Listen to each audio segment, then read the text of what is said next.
Millions of people see this and think one of two things. He's either a genius performer or he's completely out of control. But here's the more uncomfortable possibility. What if this is a nervous system built in survival mode? What if the screaming, the cheating confessions, the hyper-confidence, the emotional volatility are not random personality quirks, but patterned responses formed long before YouTube ever paid him? Because when you trace Speed's own words about his childhood, a pattern begins to emerge. And once you see that pattern, the chaos starts to make sense. That didn't start on YouTube, it started at home. And by the end of this video, you're not just gonna understand Speed, you're also going to understand what happens when attention becomes survival. Speed grew up in Cincinnati, Ohio. He's spoken about running from dogs, seeing fights, playing football and basketball, dancing in talent shows. He was the class clown. He wanted to make people laugh. That detail matters. Children do not become the loudest person in the room without a reason. Humor and exaggeration are often adaptive strategies, especially in environments where attention feels inconsistent. If approval isn't reliably given, you learn to manufacture it. His parents divorced early. His father fought for custody and lost. His father then lived in another state, Michigan, while Speed remained in Ohio with his mother. In divorced households, especially when one parent loses custody, a child can unconsciously internalize absence as rejection, even when it isn't intentional. What shapes the psyche is not just what a parent did, but what they couldn't do. Speed has described his father as more supportive of the two, but supportive from a distance is psychologically different than consistent presence. Emotional development requires proximity, and without it, attachment can become unstable. Now, look at the maternal relationship. On stream, we've seen his mother hit him while he was playing video games. Hey, you're good. Hey, you good. Chill. Will you chill? Stop. I mean, no, you stop. We've seen her cut the internet out midstream. My mom want to cut off the internet while I'm sitting here on YouTube doing what I love to do. We can see him calling to wish her a happy Mother's Day only for her to hang up. I just wanted to say happy Mother's Day, Mom, and I love you so much.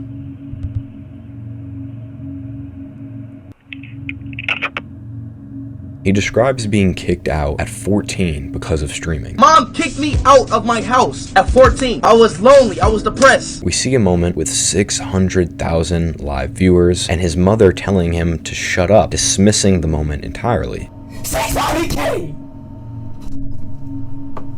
Mom, I don't give a fuck. When a child's success is minimized by the very person whose approval matters most, there's something complex that happens internally. The nervous system registers inconsistency. There's also evidence of role reversal. As money began coming in, his mother reportedly began depending on him financially. That dynamic is called parentification. When the child becomes responsible for emotional or financial stability in the household, parentified children often grow up competent and driven, but emotionally burdened. They're praised for output, not necessarily nurtured for just being. Additionally, he was the oldest child. Firstborn children in unstable households frequently absorb responsibility early. They attempt to stabilize the environment, and when that fails, they may overcompensate in other arenas. Now let's look at adult Speed. Extreme emotional swings, public impulsivity, admitting to cheating on stream. I cheated on you, Dream.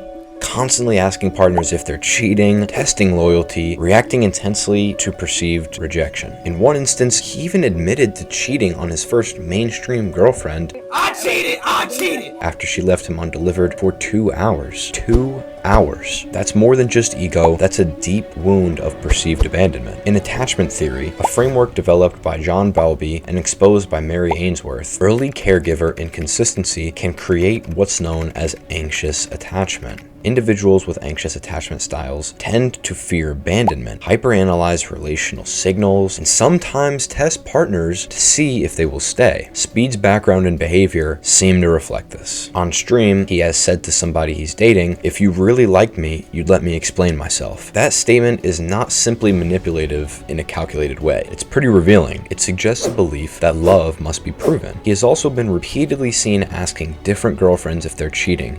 You not cheating on me?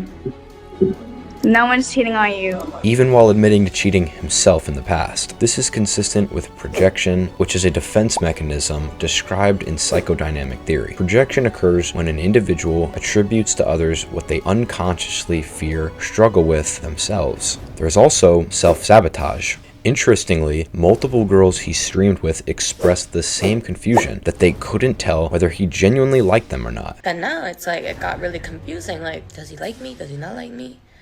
Is he serious? Is he not serious? That pattern matters. When someone simultaneously seeks closeness and creates emotional ambiguity, it often signals a fearful avoidant attachment pattern. This style develops when intimacy feels both desirable and dangerous. Speed may genuinely want connection, but streaming gives him a protective layer. Work becomes a shield. If the relationship stays half-formed, she can't really reject him. And if there's an underlying belief of, I might not be worthy of consistent love, distancing becomes preemptive self-sabotage. In a therapy-style stream with his ex-girlfriend and Kai Cenat, he yells, "I cheated on you. How do you still love me when I cheated on you?" That is confusion about unconditional acceptance. If love was inconsistent in his childhood, present then withdrawn, unconditional love feels foreign. The nervous system will expect it to disappear.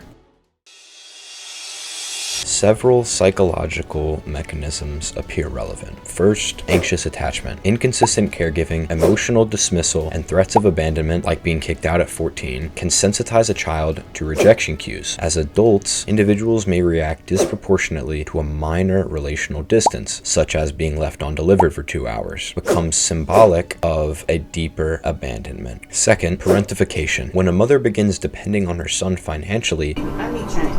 What? Like some money?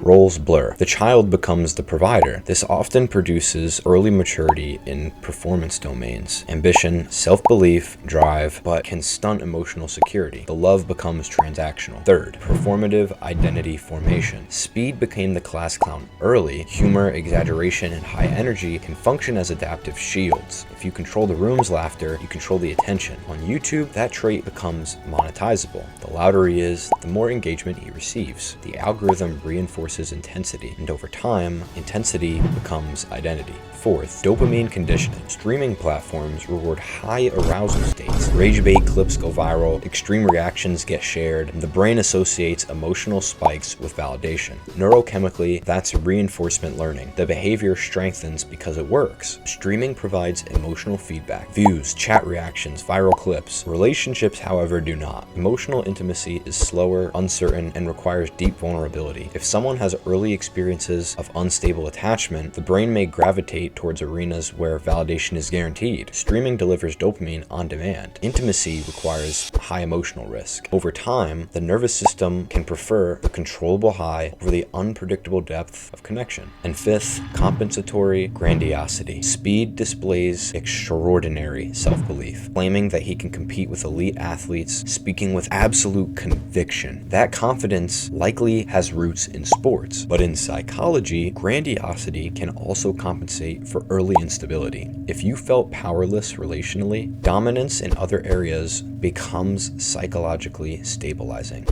These traits are not purely negative. They're adaptive responses that created success, so they can be used positively, but you have to understand how to use them positively. If I were to guess, Speed probably doesn't know these things are running him. The same patterns that might create relational turbulence also created massive achievement, but both things can coexist.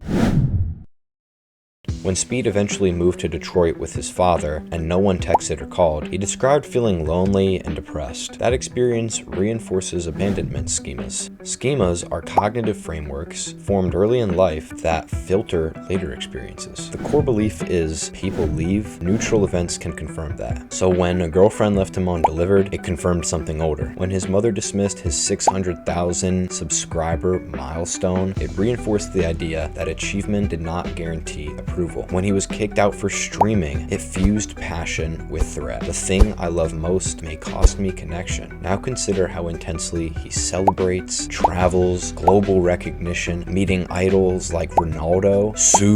That isn't random excitement, it's symbolic.